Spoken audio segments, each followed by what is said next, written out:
the way I got to where I am is, I'd say,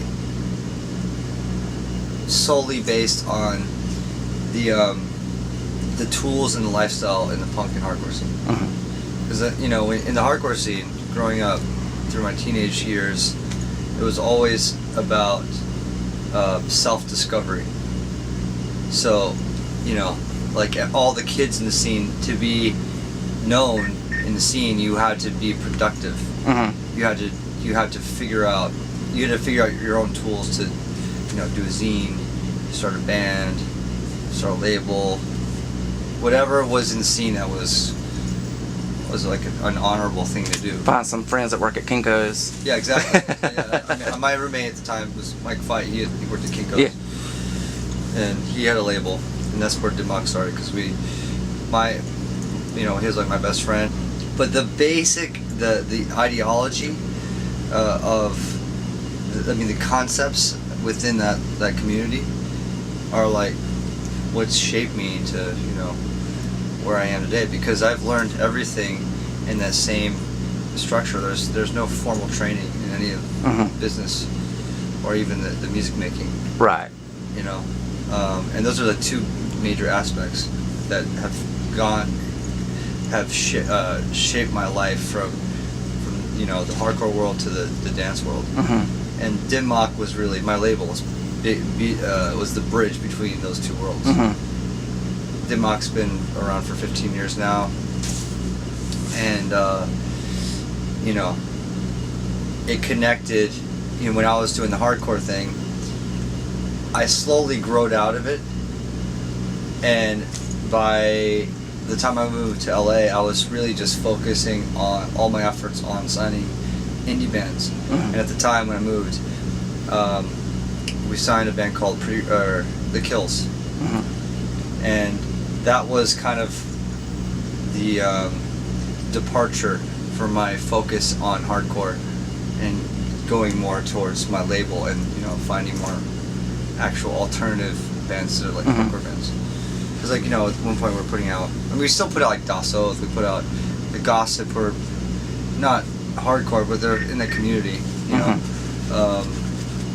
put out the Blood Brothers still. We put out like certain bands that were like part of it. J.R. Ewing,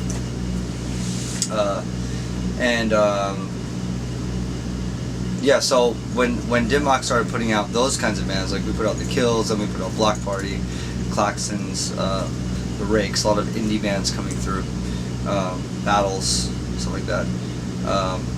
That's when I started DJing, and then I started kind of I started DJing, and that's when the shift started happening for me, getting into this EDM culture, which didn't happen until later on, because around like 2002, 2003 is when I started DJing. 2005 is when I started producing dance music. At the time, it was more like indie electro remixes. That was the introduction. And that's actually the best way for anyone to really learn to produce music, is if you go out there and you get yourself, Logic, you get yourself Ableton, or whatever it is that you're going to use to produce music. When you start cold feet, right on, trying to do an original, it's really hard, because you don't have anything to kind of reference off of.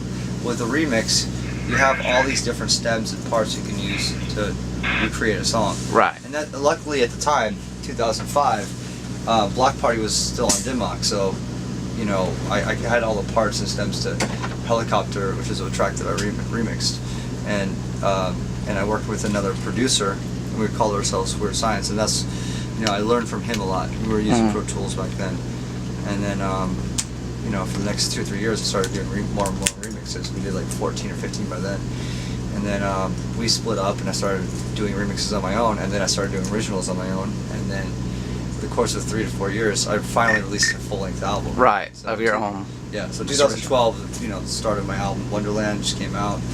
And the last 2 or 3 years, I also was doing lots of collaborations with producers. So I was constantly learning from all these different angles, different producers, different ways they produce on different systems. I didn't really learn necessarily you know, what like production skills, more or less the ways in which they mentally go about producing a song, because that's where it all starts anyways. Mm-hmm. You can get to like the productional nerdy skill part later on, when you're sound designing your records, because that's also a huge part of it too.